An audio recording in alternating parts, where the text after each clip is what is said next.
El ojo, además de ver, llora. Y tal vez tenga mucho más que ver con lo humano, que el ojo llore, a que el ojo vea. Como bien pensaba el gran filósofo Jacques Derrida, quien acertadamente decía que cuando nos vemos a través de los ojos, pero cuando lloramos con todo el cuerpo. Bienvenidos a Filosofía al Cubo, episodio 4, ya un mes acá. Hoy con este gran tema que es el cuerpo. Estaremos hablando sobre nuestro instrumento, nuestra herramienta, esta especie de embestidura, de armadura que nos lleva, nos trae, que de repente uno olvida y lo manda al sarcófago de las cosas banales, pero que esta máquina vale la pena despertarla, valorarla y rendirle el tributo que se merece. Es un placer y un honor para mí estar una semana más acá con mi buen compa el Chava, con mi buen compa el Arthur, transmitiendo una vez más desde Librería Libélula, ya saben, una gran librería de Guadalajara, desde donde estamos transmitiendo. Y pues bienvenidos amigos, gracias a toda la audiencia que nos sigue, y pues estaremos aquí parlando sobre el cuerpo, y desde el cuerpo, mi Chava, ¿no? ¿Es un tema filosófico? ¿Qué piensan el cuerpo? Completamente filosófico. Yo creo que toda la tradición filosófica ha partido con un concepto fundamental que es el cuerpo. Hablemos de Platón, por ejemplo, que es completamente la filosofía clásica, claro, donde él es el padre del dualismo, por así decirlo, cierto, quien divide la realidad y quien divide al sujeto en dos partes. Una, el espíritu o lo inteligible, claro, y la otra, lo corpóreo, lo material, o el sensible, su lado sensible. Entonces creo que desde la tradición clásica hasta nuestros días es un tema filosófico rotundamente, ¿no, mi Artur? Claro que sí, definitivamente es un tema importante también. Pues todos los temas creo que hemos tocado pues hasta la fecha, sí, ya llevamos 4 transmisiones. Por cierto, quisiera hacer una pequeña pausa para reconocer y agradecer pues a quienes nos han seguido durante estos 4 episodios, ¿no? Gracias. Poco, pero bueno, cada episodio lo hemos trabajado ahí. Seguimos creciendo. Con cariño, ¿no? Para toda nuestra audiencia y bueno, pues muchas gracias y esperamos seguirnos viendo por acá, ¿verdad? Bueno, claro, una vez dicho eso, sí, fíjate que este tema definitivamente no es, comentábamos fuera de cámaras hace rato, que no es un tema que directamente sea filosófico en el sentido de que no remite a un sistema filosófico o a un filósofo así muy especialmente, pero sí es un tema que ha tratado la filosofía, claro, y que de cualquier manera pues lo podemos abordar en este podcast y pues hay muchos ángulos que podemos abordar, entonces ya lo haremos, ¿no? Definitivamente. De hecho, en el episodio pasado platicábamos sobre el estoicismo, y el estoicismo, pues mucho de su pensamiento, de su propuesta, pues es esta postura griega clásica de mente sana, claro, en cuerpo sano, de buscar el equilibrio, sí, de tratar de encontrar la virtud en cuanto al sentido ético, exacto, o espiritual, pero del mismo modo no dejar de lado el sentido corpóreo o material. Entonces, controlar las pasiones, enfrentarse a la adversidad, ser capaz de enfrentarse a esa adversidad, y muchas veces implica el someter el cuerpo a dificultades, ¿no? A las más comunes, como el frío, el hambre, el cansancio. Hay filósofos como Sócrates, como Marco Aurelio, estoico, icónicos, que hablan de sobreponerse, pues, ¿no? a la adversidad de una forma corpórea, más allá de mental, emocional, ¿no? Se habla de una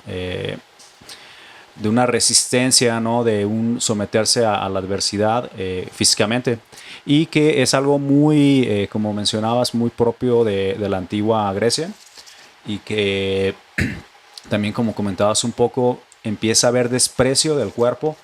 Yo considero ya con el cristianismo ya bien establecido, pues, ¿no? O sea, lo que hay que cuidar es el alma. En la antigua Grecia era mente y cuerpo, ¿no? Los romanos también, mens sana, in corpore sano. Y ese desprecio al cuerpo es algo, creo que ya muy nuevo. En la antigüedad era un templo, era algo que que desarrollar. Los griegos ya tenían sus gimnasios, ¿no? Sus ejercicios físicos también encaminados pues a fortalecer el cuerpo. Definitivamente, porque si bien la razón o la mente o el espíritu es lo que nos da, digamos, son los ojos de la verdad, la razón, el cuerpo es la herramienta con la cual pues tenemos una dinámica con el mundo, con la cual yo puedo tocar al Arthur, tocar al Chava, saludarnos, incluso mirarnos, escucharnos, olernos. Y por algún tiempo al cuerpo se le vio como, digamos, como a la parte mala, ¿no? Sí. A la parte maliciosa de nuestra existencia. Y como bien decías, en cierto lapso de nuestra tradición como humanidad, pues se le dio como un cierto desprecio al cuerpo. ¿Por qué? Porque el cuerpo es incitador. La carne es débil, como dice la palabra. La carne cae, la carne le da hambre, la carne tiene deseos. Sin embargo, la razón se supone que se planta y se siembra en su centro y te va a dar pues una buena brújula para saber por dónde darle. Claro. Decías que habías algo de Platón por ahí desde lo clásico del dualismo, mi Arthur. Es que precisamente hablar del cuerpo es hablar de los presocráticos. Incluso ya ves que tuvimos un programa ahí anteriormente, hace 2 programas. Los invitamos a verlo, si no lo han visto, están los presocráticos. Los presocráticos. Porque bueno, hay una discusión en torno a esto, o sea, ¿qué es la materia? ¿De dónde viene? Porque el cuerpo es materia, de algún modo. Claro. Es hasta tangible, es material, ¿no? O sea, podemos inferir eso, y es tangible, que el cuerpo es materia. Pero cuando hablamos de mente sana en cuerpo sano, entonces ya estamos hablando de una dualidad. Y bueno, es casi inevitable pensar otra vez en ¿cómo se llama? Pitágoras, perdón. En Pitágoras. Recordemos la tetractis, ¿no? El triángulo de 10 puntos. Y que justamente cuando tenemos 2 puntos casi al pico del triángulo, antes de llegar al punto que está ahí coronando, pues esos 2 puntos se refieren precisamente a la dualidad. Esa dualidad se entiende como materia y como energía, pero también se puede entender como cuerpo y alma o como cuerpo y mente.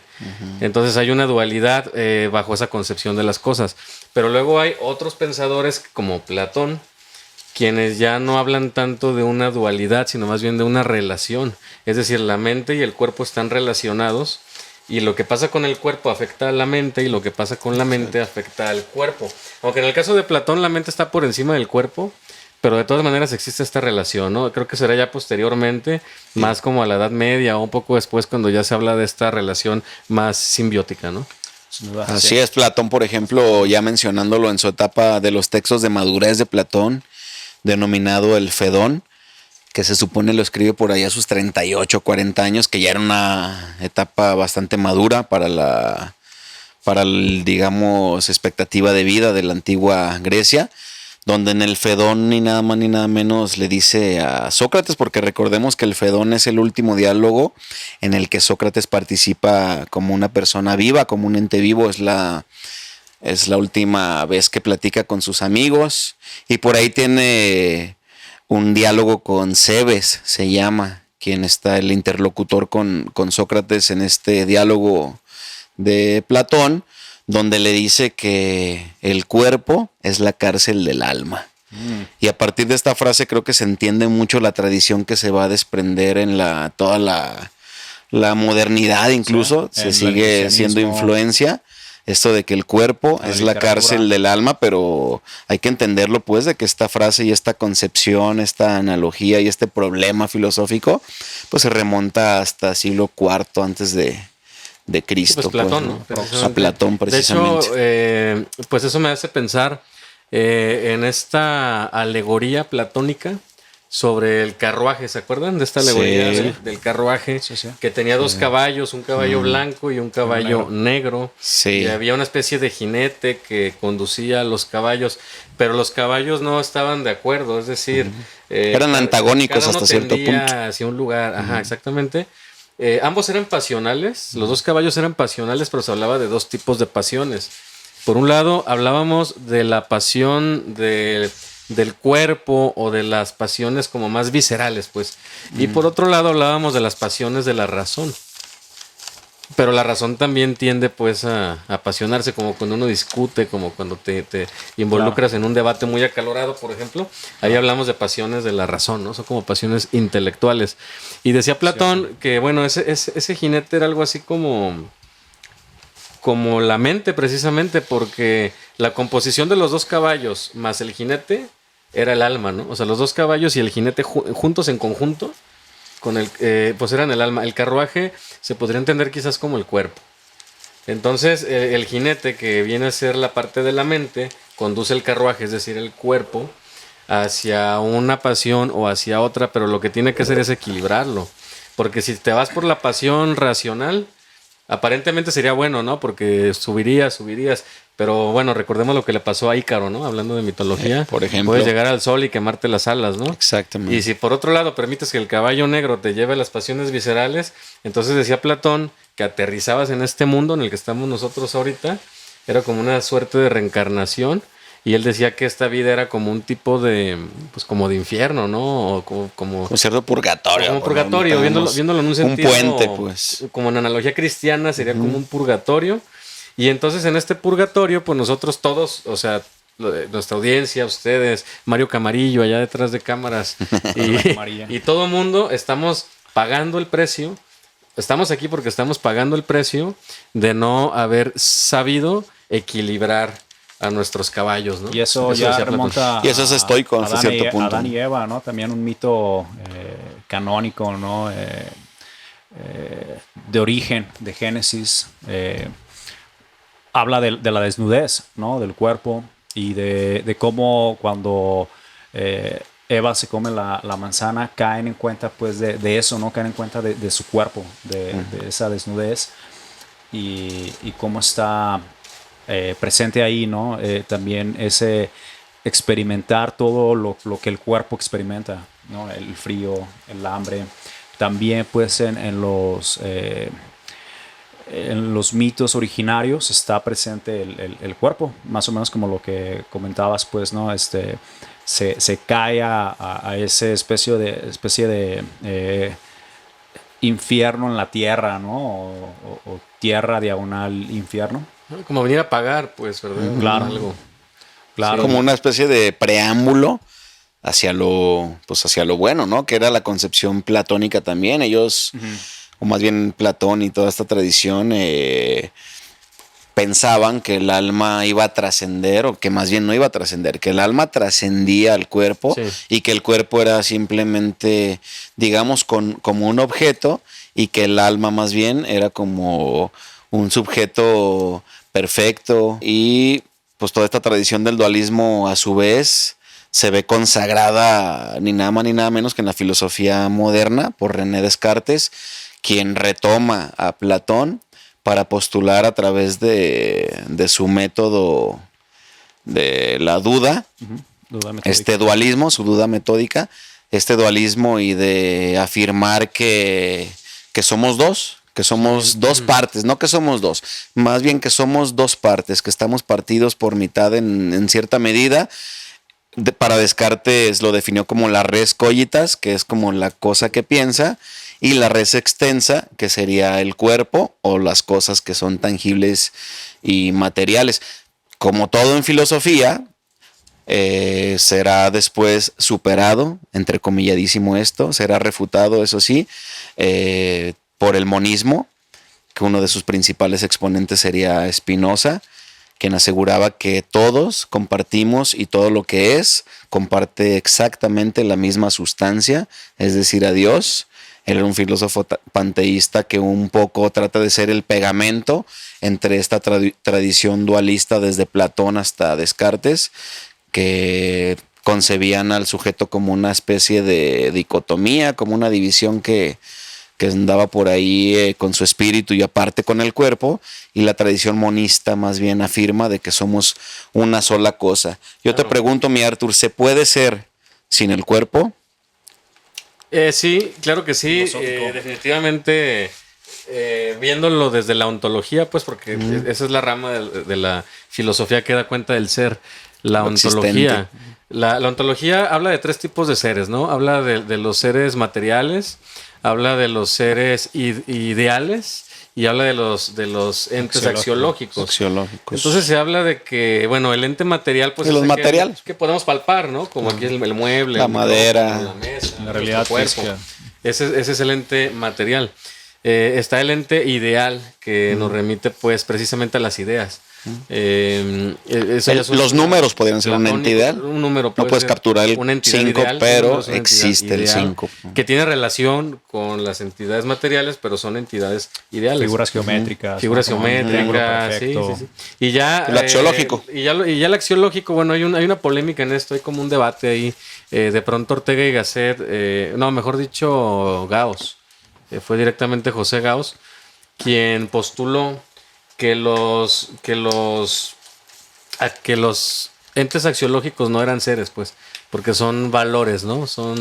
Son valentes, entonces no son cosas las cuales el sujeto puede calificar de la realidad como lo bello, lo bueno, el que sea. Incluso eso pues nos remite ya a la ética, ¿no? Y a la moral, pues, primeramente. De hecho. Y luego la ética ya sería el área que estudiaría la moral, pero tiene que mirar a la axiología. Entonces, para responder a tu pregunta, sí, se puede ser.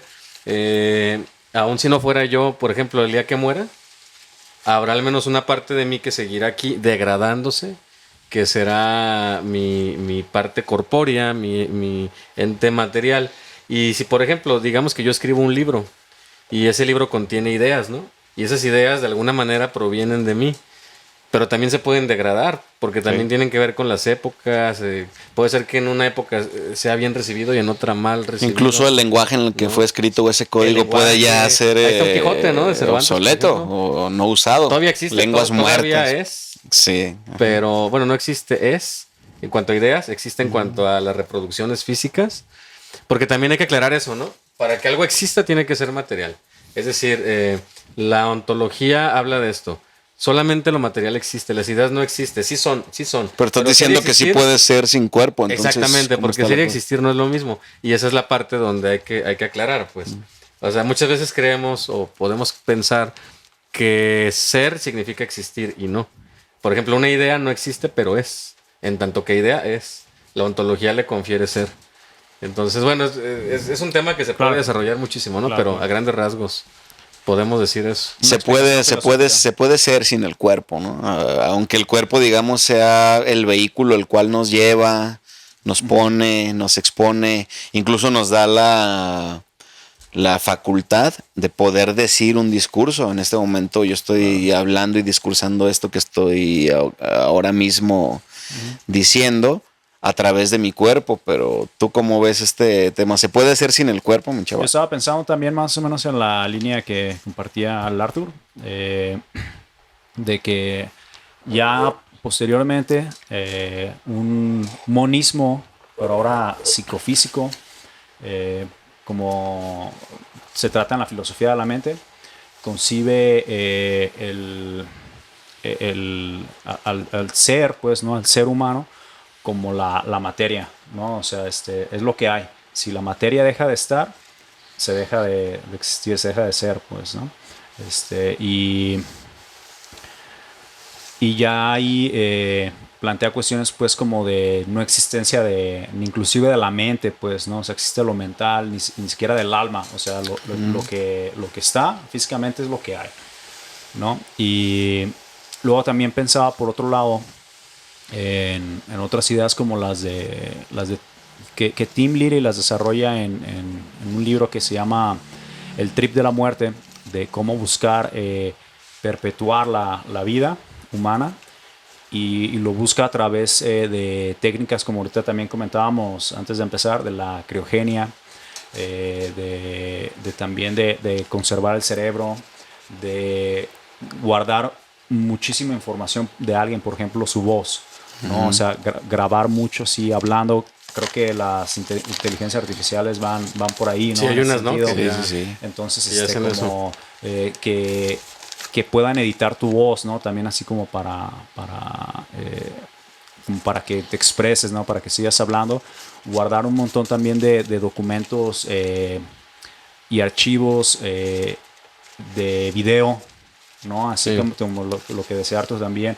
O sea, dejamos de existir físicamente, pero esto va a permanecer todavía muchísimos más años. Ahora, estamos en una librería, por ejemplo. Fíjate. Entonces, ¿cuántos autores de los que están escritos e impresos en esta cantidad de libros que tenemos aquí, cuántos de ellos físicamente están y cuántos ya no están físicamente, pero sin embargo están en una medida? Entonces, ahora fíjense, perdón, es una cosa en cuanto a tu pregunta. Yo creo que se respondió desde un eje, que era el de la ontología, sí, precisamente. Pero también hay otro eje que quizás no se ha abordado, y no sé si va más por ahí tu pregunta, que es el de si puedes existir pero tú, o sea, si puedes seguir siendo tú, o si puedes existir como tú, sin el cuerpo, ¿no? Sí. Ahí ya estaríamos hablando incluso, o bueno, no hablando, pero apuntando hacia, ni siquiera la metafísica, sino más bien yo diría que al esoterismo ya, ¿no? O sea, si el alma puede perdurar más allá del cuerpo, qué pasa después de la muerte, ese tipo de preguntas. Creo que también podría apuntar hacia allá lo que completamente, ¿no? Porque incluso todas las culturas del mundo tienen sus propias costumbres y tradiciones en cuanto a qué hacer cuando un cuerpo deja de tener esta dinámica, deja de tener este ánimus, esta alma que lo hace moverse y andar por el mundo. En nuestra tradición, acá desde Latinoamérica y México, pues se usa desde que nacimos y muchos siglos atrás, de que te metan en un cajón, tu cuerpo, tu esencia material, la metan en un cajón y pues se vaya, te hagan ciertos rituales, ciertas oraciones, pero algo de ti sí queda, pues, ¿no? Pero, por ejemplo, se habla de que ese cuerpo ya no es Marco, ya no es tal, pues, ¿no? O sea, sí, no. Era, aunque esté como una parte. Exactamente.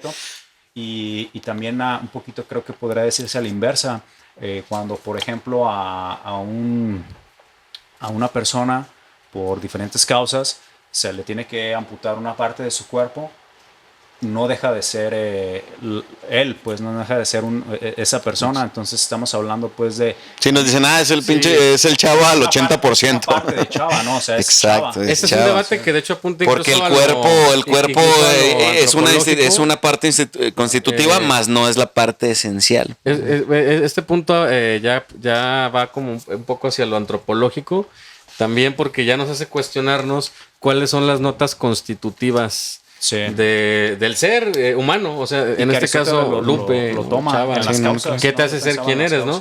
Claro. Decía Juvenal, el romano, en su libro sobre las sátiras, en la 10ª sátira, estamos hablando del siglo II, ya de nuestra era, o sea, ya del Imperio Romano. Terminando el estoicismo por ahí. Por ahí más o menos. Decía, oratum esut sit mens sana in corpore sano. Y de ahí se desprende esta locución tan famosa, ¿no? De mente sana en cuerpo sano. Pero se dice... Que más que locución tiene un fundamento pero algo muy nada más importante. Para llegar a otra cosa, porque en realidad voy a algo más. Hay un debate sobre si realmente esa idea viene de Juvenal o más bien como de Platón. Porque en el tiempo de los griegos se hablaba de otra cosa que era el kalos que ágatos, que tiene que ver precisamente con eso. Es la idea del bien, pero se entiende el bien como desarrollado en ese sentido. O sea, una persona que piensa bien y que tiene un cuerpo bien, entonces es una persona de bien, por así decirlo, ¿no? El que tiene mente sana y cuerpo sano. Así se entendía en el tiempo de la Grecia antigua, de más o menos cuando Platón estaba desarrollando su filosofía.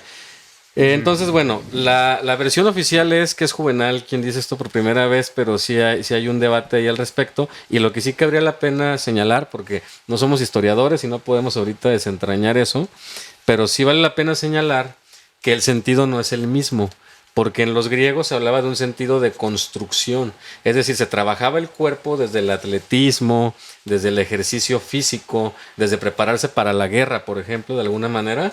Y se trabajaba la mente en el sentido del trivium y el quadrivium. Es decir, se trabajaba la parte de la lengua a través de la gramática, la dialéctica y la retórica. Y se trabajaba la parte de las matemáticas mediante la aritmética, la geometría, la astronomía y la música. Entonces todo eso junto devenía en una mente sana en cuerpo sano. Y en el caso de Juvenal se habla ya de un sentido religioso, porque la expresión dice algo así como oremos para que tengamos mente sana en cuerpo sano. entonces se le atribuye un factor ahí divino y que tiene que ver con que alguien superior te conceda, un ser superior te conceda esa virtud, ¿no? Y todo ese resultado de una tradición pues bastante fuerte que hasta la fecha creo que sigue siendo una parte medular en cuanto al sentido de la identidad, del quién somos, porque desde la tradición antigua hasta la modernidad parece ser que el dualismo sigue teniendo un papel importante, se sigue viendo como el cuerpo algo hasta cierto punto separado de la mente. Podríamos decir que el cuerpo sería como el algo y que la mente sería como el alguien.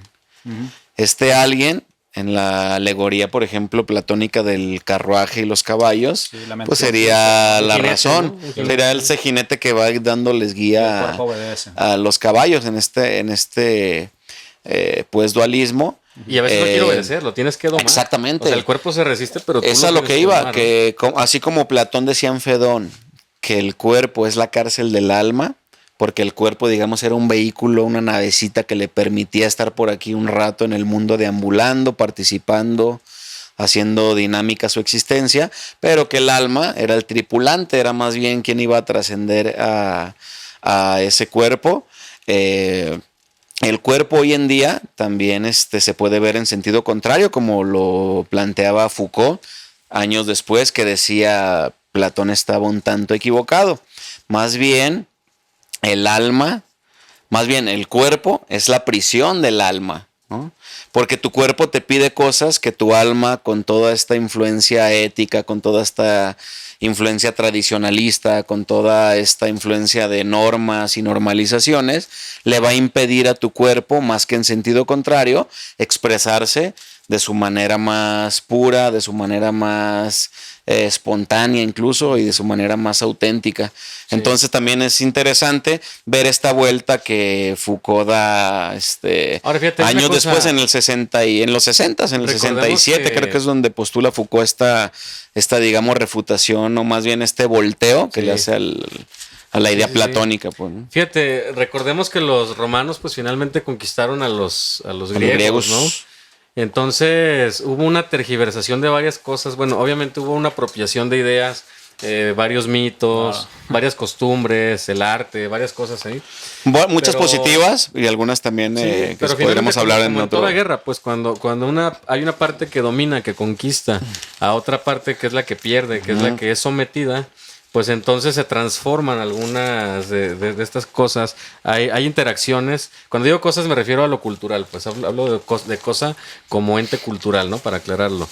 Pero bueno, luego incluso surgen ahí, por ejemplo, ya sea producto de violaciones o que sea consensuado, pero luego surge una mezcla de sangres, de razas, entre los hombres o mujeres de una u otra van surgiendo nuevas descendencias, ¿no? O una nueva descendencia. Y entonces la cultura se modifica.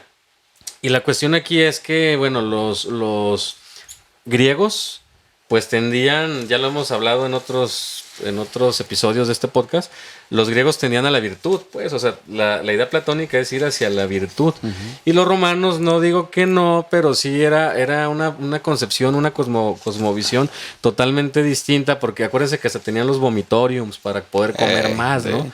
O sea, no era una cuestión de que mesúrate. Mucho más hedonista. Solo come lo que necesites comer, sino que era come hasta que vomites. Cuando tengas que vomitar, entonces vomita para que puedas volver a comer. Porque ¿no? Igual mañana te puedes morir, porque sí. Exactamente, entonces en toda más desaforadamente. En este choque de mundos y de ideas, pues puede ser que también esta de la mente sana en cuerpo sano se haya modificado un poco y entonces pasó de la idea de construir a la idea de conceder.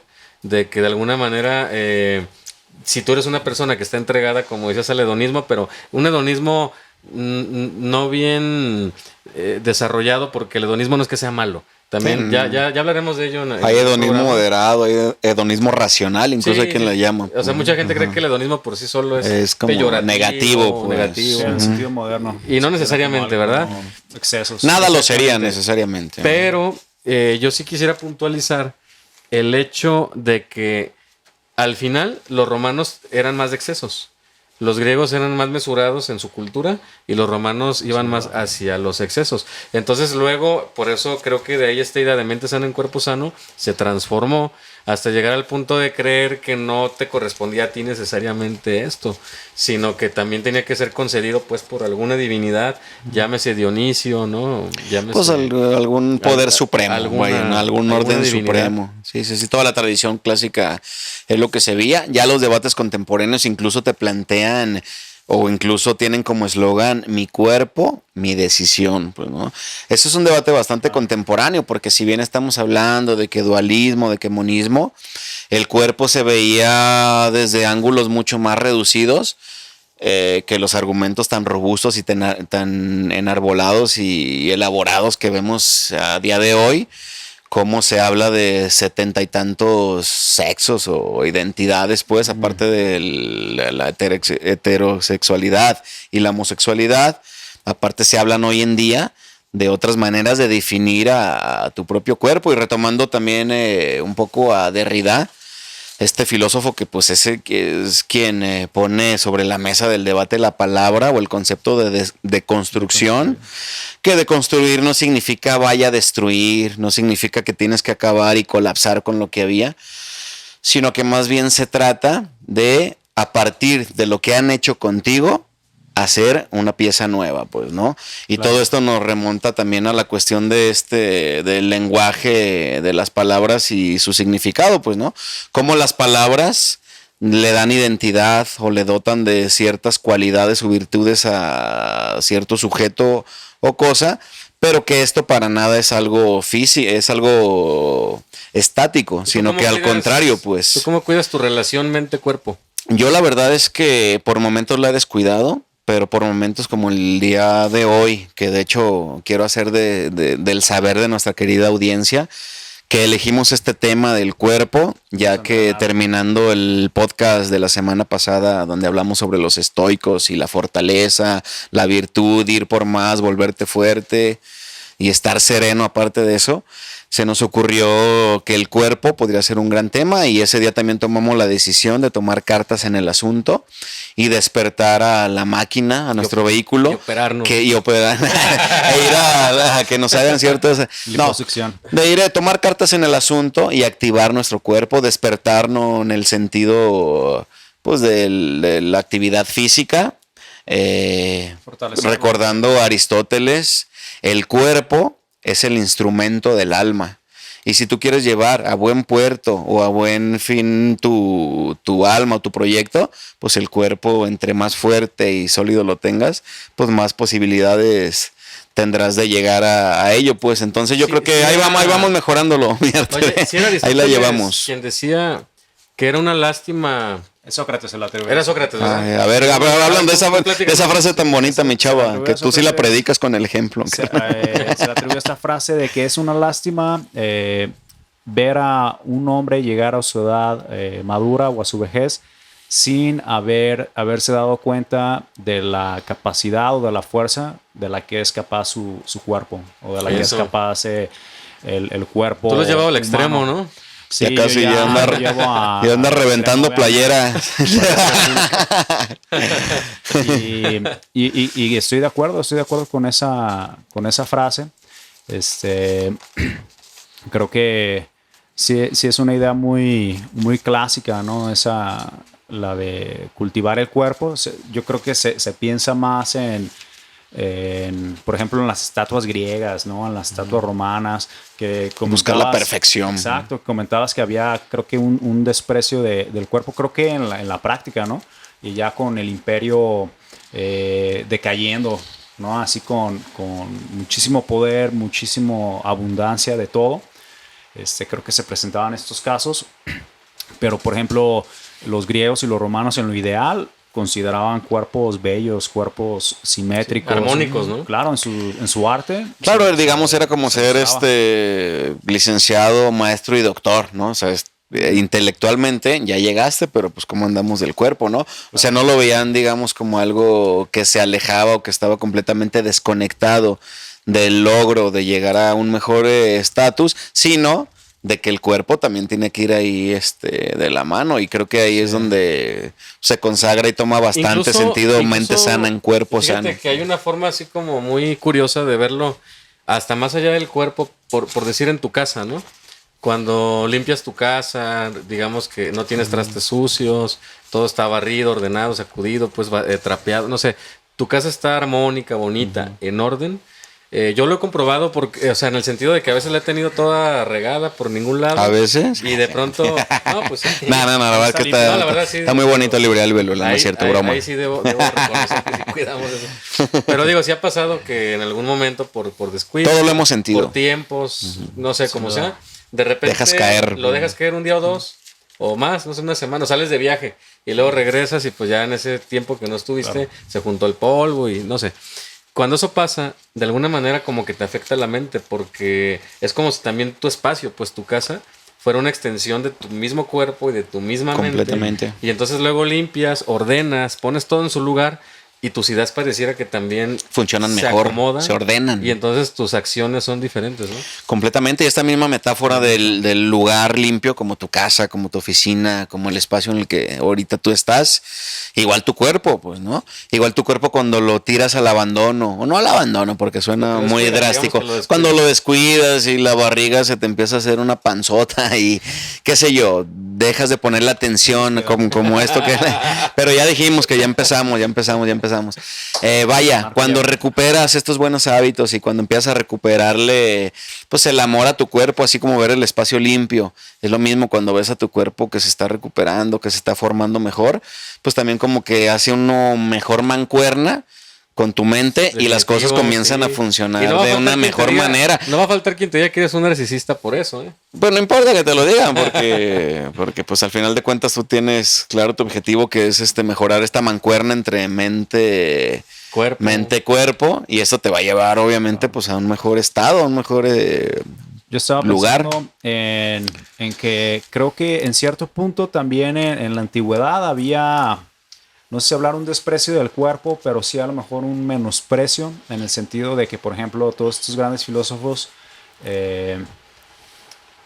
lo que realmente, pues, en gran medida ejercían, pues, era un trabajo intelectual, ¿cierto? Ahí ya voy como al aspecto, pues, del trabajo. Del rigor filosófico. Exacto, no se sometían a trabajos físicos. Sí, digo, no era un concurso de físico-culturismo. Y lo menospreciaban, ¿no? y era designado a la institución del esclavismo. Excepto Sócrates, esos que decíamos que... Claro, por ejemplo, Sócrates fue militar, ¿no?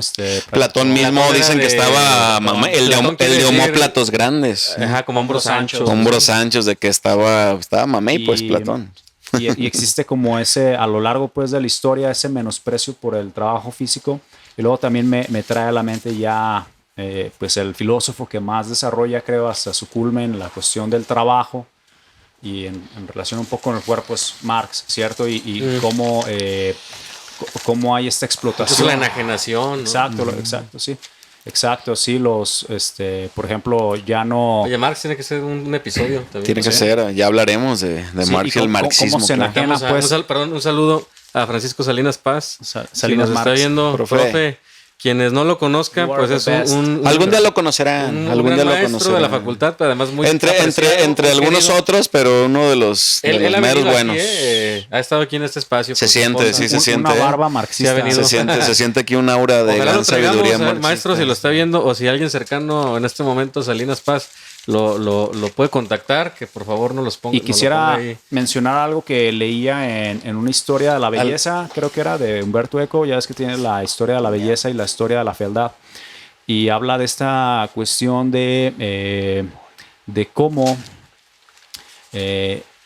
marxistamente, pues, ¿no? En el sentido de teoría marxista, está el dinero, que es la mercancía de mercancías, es decir, esta mercancía que se puede traducir por todas las mercancías, y como, por ejemplo, aquel individuo que tiene esta mercancía de mercancías, es decir, que acumula el dinero, puede, hace ahí así como una analogía de este individuo, puede pasar de ser feo a bello, algo que se observa creo que hoy en día, puede pasar de tullido, así es como lo escribe, a fuerte, a tener muchos brazos, muchas piernas.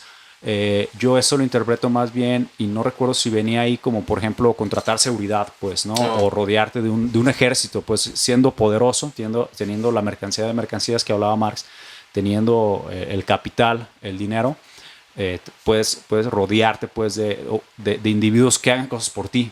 Entonces es como estar presente en muchas partes. Ya no tienes nada más. Si tenías un brazo tullido, tienes 100 brazos a tu disposición. Si tenías un cuerpo feo, ahora es visto como bello. Hay como opera esa... Es casi una transfiguración, ¿no? Digo, no es por sonar richano, pero... metamorfosis también, sonar kafkiano, sí. ¿no? Y me pareció muy interesante, pues, ¿no? Como en este caso Marx lo desarrolla, ¿no? Como la acumulación, pues, de este capital puede tener influencia sobre los cuerpos, al grado también, por ejemplo, de explotarlos. De acumular ejércitos, o sea, acumular cuerpos. Y se me hace muy, muy interesante, sobre todo también cómo opera pues ese cambio de... Sí, también el cuerpo de pronto se entiende como masa, de ¿no? la percepción, sí. Y hace rato comentábamos que, bueno, ese concepto físico de la masa también tiene relación con el concepto cristiano de la misa. Y luego pues ya llevándolo a su parte mística... está la metafísica esta cristiana que habla de la hostia, ¿no? Que representa el cuerpo de Cristo, luego el vino que representa la sangre de Cristo. Ese concepto de apoteosis, ¿no? De cómo lo divino se puede y encarnar, de cómo al comer algo como el cuerpo corpóreo de Cristo, de alguna manera lo estás integrando a tu propio ser. Entonces, estás comiendo algo que se vuelve parte de ti. Claro. Y esto nos lleva a la idea esta como francesa de que eres lo que comes, ¿no? Claro, y que tiene mucha razón. Es la metáfora perfecta, porque en la misma tradición del catolicismo, en la ceremonia, pues se le da el cuerpo y la sangre de Cristo, pues, ¿no? Creo que es lo metaforizado desde la hostia y la... Pero la idea es que lo absorbes. Se integra a ti, se implementa a ti, y es lo mismo que es lo que le metes a tu cuerpo. En esta analogía, exacto, pues invitar a nuestra audiencia a que haga un esfuerzo por comer en el sentido espiritual y corpóreo, que tomen juguito de uva, no, que incorporen a su cuerpo y a su saber cosas que sean nutritivas en el sentido espiritual y también en el sentido corpóreo, pues, claro, ¿no? Sí, la música que escucha. La música que escuchas, la gente con la que los libros que lees, la gente con la que te relacionas, los temas que tratas en la sobremesa. Pero hablando de este tema de mercantilizar, pues, al cuerpo, en la actualidad, digo, hay plataformas como OnlyFans o algunas otras, donde ya tal cual el cuerpo se vuelve, se cosifica, y cosificar al cuerpo, pues es volverlo, digamos, como una bolsa de chetos, de sabritas o algo, el cual solo se puede mercantilizar aquello que está pues en venta, pues, ¿no? Hay una demanda. Hay una demanda completamente, y dirían los economistas clásicos, pues hay que seguir a la ley de la oferta y la demanda. Si la gente pide esto, pues es lo que hay que darle, pues. La idea que planteaba Chava sobre Marx, claro, pues en realidad todo está en venta. Nada más que hay cosas que son más caras, hay cosas que son más demandadas. Sí, no, claro. Yo hablo en específico del cuerpo, pues, ¿no? Pero el cuerpo mismo, y todo está en venta. Porque todo cuerpo puede ser vendido, pero hay pero no todo el cuerpo es solicitado. No todo el cuerpo es solicitado, exactamente. La demanda que propone esta ley de la venta, por así decirlo, de los cuerpos, pues no quiere cuerpos cualquiera, sino... Y es un tema también muy grande, muy importante, porque la estandarización de la belleza, pues es lo que nos ha llevado a todo este embrollo. Y como decía Foucault, por acá había tenido alguna frasecita, ya casi para ir cerrando. Ya estamos un poquito excedidos. Como comentaba Michel Foucault, gran filósofo contemporáneo, decía: la sociedad del disciplinamiento promueve cuerpos políticamente dóciles y económicamente productivos, rentables. ¿Qué quiere decir con esto? De que pues el cuerpo, o sea, el sistema lo que quiere es sacar tu máximo provecho físico, es decir, tu fuerza de trabajo, que al final de cuentas pues es el capital con el que cuentas para los 50, 60 años que vas a tener productivos, y que quiere que más bien tu mente, o la otra parte, por así decirlo, sea altamente dócil, maleable, manipulable. ¿Para qué? Pues para conseguir los fines que tienen por ahí dispuestos. Claro. Ya para ir cerrando, mi Arthur, pues, ¿qué tal con el cuerpo? ¿Cómo la llevamos? ¿Cómo te sentiste el miércoles? Invitar a la gente a que reactive. ¿Cómo te sentiste el miércoles? Claro, sí. Que hicimos ejercicio, pues. Qué bueno que lo mencionas porque es importante mencionarlo hoy. Pues. Hablar sobre eso. La verdad fue una experiencia muy rica.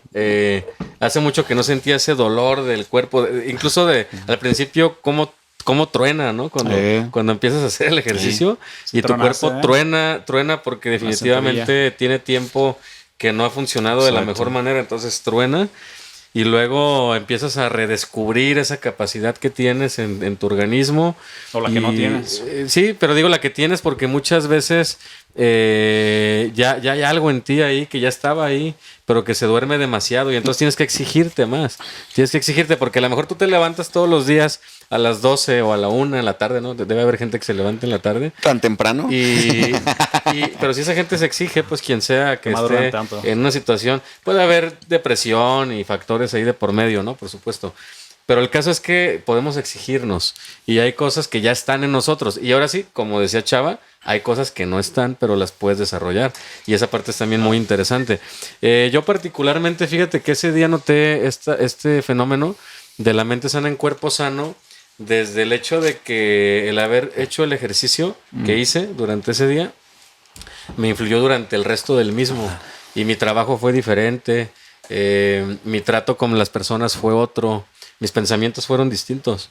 Entonces, definitivamente sí me para bien, claro. ¿No? Fue positivo completamente. Pues es que mira, eso de bien digo, mal, a lo mejor lo de que te dolió en los brazos. Es que eso de bien o mal, pero... digo, a mí me suena maniqueo, pero digamos, en sentidos coloquiales, en un sentido coloquial, sí para bien, porque obviamente, pues es salud. Estamos hablando de que después de tener a lo mejor malos hábitos, haces algo bueno para tu cuerpo, o sea, bueno como salud. Y pues es algo que te va a ayudar. Te va a traer beneficios. Pero bueno, ya para acabar pues el punto, la verdad es que a mí me hizo bien, me sentí bien. Lo he seguido haciendo. De hecho, acordamos estar yendo juntos, nosotros tres, eventualmente a entrenar. Mario Camacho. Los miércoles ahí en la unidad deportiva Tucson, quien guste integrarse, adelante. Nuestra audiencia también, quien guste. Miércoles 8 a.m. Parque Tucson, ahí la estaremos. idea es que, bueno, todos los días tenemos que trabajar, cada quien, ¿no? O sea, esto es de diario. Pero sí acordamos al menos un día de integración, de trabajar, digamos, en conjunto. Porque es otro sabor cuando lo haces en equipo. Sí, sobre todo esto, la cuestión corpórea del ejercicio, me parece a mí que sí tiene algo más competitivo. Más competitivo cuando lo haces en bola que cuando lo haces tú aisladamente. Yo cerraría invitando a nuestra audiencia a que experimenten su cuerpo desde un lugar distinto, si es que hace tiempo que no lo trabajan, si es que se han descuidado, que experimenten su cuerpo desde un lugar distinto, como pararse un día temprano y salir a correr al menos, y ya a partir de ahí pueden empezar a hacer otras cosas y seguro se van a sentir mejor. Así es. Genial. ¿Tú qué tal, mi chava? ¿Qué tal me sentía? No, digo, pues para ti es completamente cotidiano, pero ¿qué le podrías decir a la gente que escuchó hoy sobre el cuerpo? Claro. Un consejo para que tengan su cuerpo de una mejor manera. Claro, yo creo en eso de mente sana, cuerpo sano, de que si tienes un cuerpo fuerte, también por consecuencia natural tienes una mente fuerte y cultivar el cuerpo con el ejercicio, creo que se traduce pues en ventajas en todos los aspectos.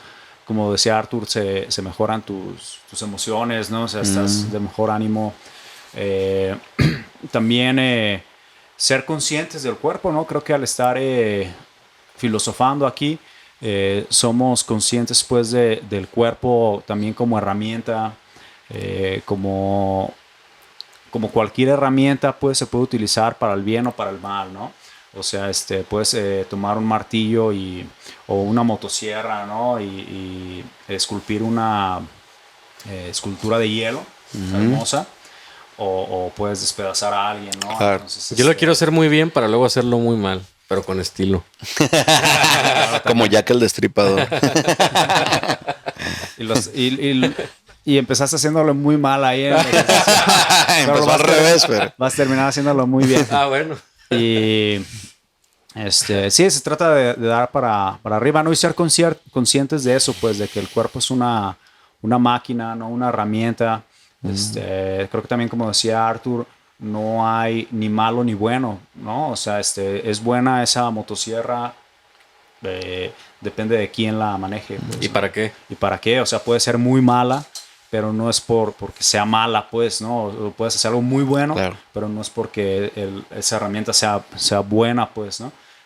Hay que verlo, hay que reflexionarlo. Yo creo que así es una herramienta, es una máquina y también, pues, es uno mismo, ¿no? O sea, cuando se habla de yo, de mí mismo, creo que, o sea, no es nada más como mi diálogo interno, ¿no? O sea, también es lo que está aquí. Lo que representa el cuerpo. Claro, y hay que cultivarlo, hay que cuidarlo y hay que... quererlo, consentirlo. Utilizarlo bien. Potenciarlo. Claro, sobre todo. Claro, y hacer cosas en el mundo buenas, bellas y justas con él. Bien. Así es, ¿no? Completamente de acuerdo, mi chava. Como bien decía el gran filósofo, nuestro gran maestro, para mí pilar de todo este pensamiento y causa de que hoy estemos aquí, el gran filósofo Aristóteles, de que el cuerpo es precisamente el instrumento del alma, pero también decía que la amistad es un alma que habita en dos cuerpos. Y en este caso, pues está habitando aquí en tres cuerpos. Yeah. Eso es la amistad. Entonces, pues un placer, un honor. Hay que, claro, ahorita lo mencionaremos, ¿no? Que no se ponga celoso, pero somos 4. Pero bueno, invitar a todo aquel que quiera tener una mentalidad más fuerte, una mentalidad más sólida, que quiera forjar un carácter filosóficamente más asertivo y filosóficamente también más sólido, pues que no perdamos más bien de lado el lado tan importante que es el cuerpo, que le tomamos la importancia que se merece, ya que el cuerpo pues es nuestra herramienta con la cual participamos en esta cosa llamada vida y que nos permite estar hoy aquí escuchando, que nos permite hoy estar aquí hablando, viendo, oliendo, sintiendo la realidad, sintiendo el mundo. Cuidemos nuestro cuerpo, cuidémoslo igual que cuidamos nuestra mente. Y pues despedir a nuestra queridísima audiencia de Filosofía al Cubo. Este fue el capítulo 4. Ya nos veremos en la próxima emisión. Cuiden su cuerpo, cuiden su mente. Y tomen Esto es Filosofía al Cubo. Nos vemos en la próxima. Cuerpo, alegría, Macarena. Yo no podría creer en un Dios que no supiera bailar, decía Nietzsche.